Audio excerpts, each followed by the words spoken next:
नमस्कार। आज इस वीडियो में हम बात करने वाले हैं कि एक किडनी फेलियर के पेशेंट को कितना पानी पीना चाहिए। ये एक ऐसा सवाल है जो हर किडनी फेलियर पेशेंट के माइंड में आता है। और जब भी किडनी फेलियर का पेशेंट किसी भी डॉक्टर के पास जाता है तो कोई डॉक्टर बोलता है आपको 1.5 लीटर पानी पीना चाहिए और दूसरा डॉक्टर बोलता है आपको 600 ml पानी पीना चाहिए और वहीं एक डॉक्टर बोलता है कि आपको पानी नहीं पीना चाहिए। तो एक बहुत बड़ी दिक्कत होती है हर किडनी फेलियर पेशेंट के लिए। अगर एक किडनी फेलियर का पेशेंट कम पानी पीता है तो उसका यूरिया कम बनता है, तो पेशेंट के क्रिएटिनिन लेवल तेज़ी से बढ़ने शुरू हो जाते हैं, किडनी तेज़ी से फेल होना स्टार्ट हो जाती है।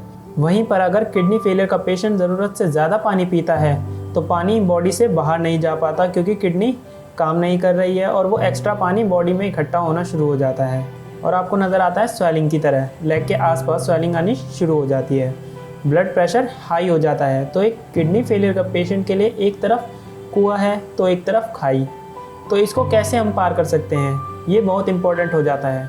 तो जितने भी पेशेंट साइंस संजीवनी में आते हैं किडनी फेलियर के, मैं उनको यही एडवाइस करता हूँ कि पानी आपने अपनी बॉडी को समझ के पीना है कि आपकी पानी की रिक्वायरमेंट कितनी है।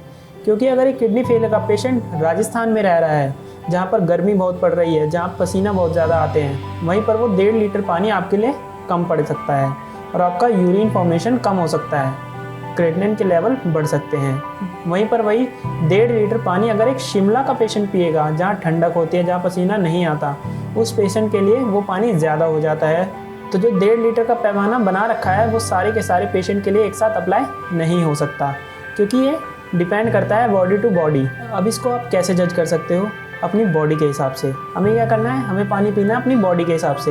हमारी बॉडी में भगवान ने सेंसर लगा रखे हैं जो हमें हमारी बॉडी में बताते हैं कि आपकी बॉडी के अंदर पानी की कमी हो रही है। जैसे आपके लिप्स हैं, आपकी टंग्स है, आपका थ्रोट है। जब भी आपके शरीर में पानी की कमी होती है तो ये सूखना शुरू हो जाते हैं और आपको बताते हैं कि आपको प्यास लग रही है। अब जब आपको प्यास लग रही है तो आपके होंठ सूख रहे होते हैं, गला सूख रहा होता है, तो आपने एक टाइम में आधा कप पानी पीना होता है। आधा कप पानी पिएंगे तो किडनी पर एकदम से लोड नहीं आएगा, आराम से वो फिल्टर भी हो जाएगी, किडनी उसे प्रोसेस भी कर लेगी और बॉडी में पानी की कमी भी नहीं रहेगी। और अगर आप आधा कप पानी पिया, आपने उसके बाद आपको फिर प्यास लगी, फिर आपने आधा कप पानी पिया और आपको फिर प्यास लगी, फिर आपने आधा कप पानी पिया, तो छोटी छोटी अमाउंट में मल्टीपल टाइम आपने लेना है जिससे आपकी बॉडी के अंदर पानी की कमी ना हो। इससे क्या होगा, इससे आपकी बॉडी में ना तो कम पानी जाएगा ना वो ज़्यादा पानी जाएगा, ना स्वेलिंग मिलेगी, ना आपको कोई यूरिया का लॉस दिखेगा, क्रिएटिनिन के लेवल बढ़ते हुए नज़र नहीं आएंगे। कम पानी पीने की वजह से ये बहुत इंपॉर्टेंट है। ये चीज़ हर किडनी फेलियर के पेशेंट को समझ में आनी चाहिए और इसे अप्लाई भी करना चाहिए।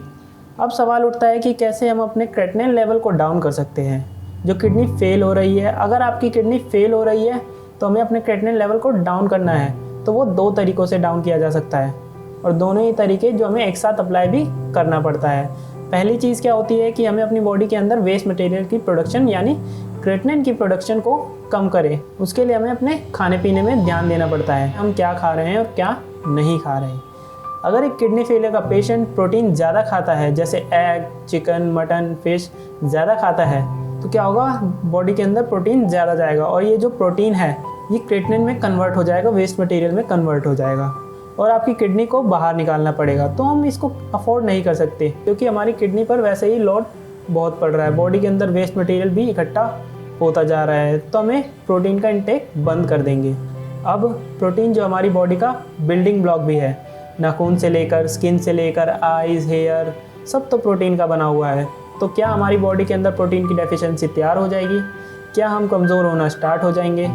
तो प्रोटीन को रिप्लेस कर देते हैं हम कार्बोहाइड्रेट से। कार्बोहाइड्रेट वही चीज़ है जो हमारी बॉडी के अंदर एनर्जी देती है। तो जैसे हम गेहूँ, चावल, दलिया, जौ का आटा, हम जो भी खाते हैं वो बॉडी में जाकर क्या कन्वर्ट हो जाएगा, प्रोटीन के अंदर, क्योंकि हमने खाया तो कार्बोहाइड्रेट है बट बॉडी ने अपनी रिक्वायरमेंट के हिसाब से उसे प्रोटीन में कन्वर्ट कर लिया। तो आपकी बॉडी में एक्स्ट्रा वेस्ट मटेरियल नहीं जाएगा और फ़ायदा क्या होगा कि क्रिएटिनिन की प्रोडक्शन बॉडी में कम हो जाएगी और आपके लेवल स्टेबल होते नज़र आएंगे। पहली चीज़। दूसरा तरीका क्या होता है क्रिएटिनिन को बॉडी से बाहर निकालने का, वो है किडनी का। किडनी की फंक्शनिंग बढ़ानी है, किडनी का जो आउटपुट है वो बढ़ाना है, क्योंकि किडनी जो हमारा ऑर्गन है उसकी एक खासियत है कि अपनी प्रोडक्शन को बढ़ा सकती है। मैं आपको एक एग्जांपल देता हूँ कि कैसे ये बात आप कह सकते हैं। मान लो अगर एक इंसान अपनी किडनी दूसरे इंसान को दे रहा है, तो जिसने अपनी किडनी दी उसके पास एक किडनी हो गई यानी किडनी के फंक्शन आधे हो गए। क्या उस पेशेंट के लेवल बढ़ते हैं क्रेटिनिन के या यूरिया के? नहीं बढ़ते। अब अपने आप से एक सवाल करो कि ऐसा कैसे हो सकता है? दो किडनियाँ थी, एक किडनी हो गई, लेवल क्यों नहीं बढ़ रहे? वो इसलिए नहीं बढ़ रहे क्योंकि जो ये किडनी होती है वो अपने फंक्शन बढ़ा सकती है, दूसरी किडनी का भी फंक्शन ले सकती है। यानी मोटे तौर पर कहा जाता है कि किडनी अपने फंक्शन को डबल कर सकती है। अगर ये चीज़ हम हर किडनी फेलियर पेशेंट के अंदर इस्तेमाल करें तो क्या हमारे किडनी लेवल डाउन नहीं होंगे? खुद सवाल करो, बिल्कुल होंगे। इसको करने के लिए हमें क्या चाहिए होता है? हमें किडनी को सही तरीके से इन्वायरमेंट देना पड़ता है, क्योंकि अगर आपकी किडनी ख़राब हो रही है तो उसके पीछे कोई ना कोई कारण ज़रूर होगा। वो हो सकता है आपका बीपी हो, वो हो सकता है आपका शुगर हो, वो हो सकता है आपका पॉलिसिस्टिक किडनी डिजीज़ हो, कोई भी रीज़न हो। सबसे पहले काम करना पड़ता है उसके कारण के ऊपर जो आपकी किडनी को नुकसान पहुंचा रहा है। एक बार वो कंट्रोल हो गया, उससे फ़ायदा क्या होगा कि किडनी को और नुकसान नहीं होगा। मान लो आपकी किडनी 80% नुकसान हो चुका है, ख़राब हो चुकी है, वो 81% नहीं होगी। वो बहुत इंपॉर्टेंट है कि जो नुकसान चल रहा है, जो प्रोग्रेशन चल रही है बीमारी की, उसे रोकना पहला काम। अब मान लो आपकी 80% किडनी ख़राब है, 20% वर्किंग है। अगर आपकी किडनी 80% ख़राब है तो आपके लेवल बहुत आराम से आपको 7 या 8 के आसपास देखने को मिलेंगे।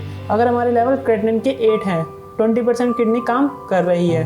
अगर हम 40% किडनी की फंक्शनिंग ले लेंगे तो क्रेटिनिन आपका कितना डाउन हो जाएगा? आपका क्रेटिनिन हो जाएगा 3 या 4। ये अगर हमारे लेवल 3 या 4 के अचीव हो जाते हैं तो क्या इससे हम आराम से अपनी ज़िंदगी काट सकते हैं? काट सकते हैं। हमें ना डायलिसिस की ज़रूरत पड़ेगी, ना ट्रांसप्लांट की ज़रूरत पड़ेगी।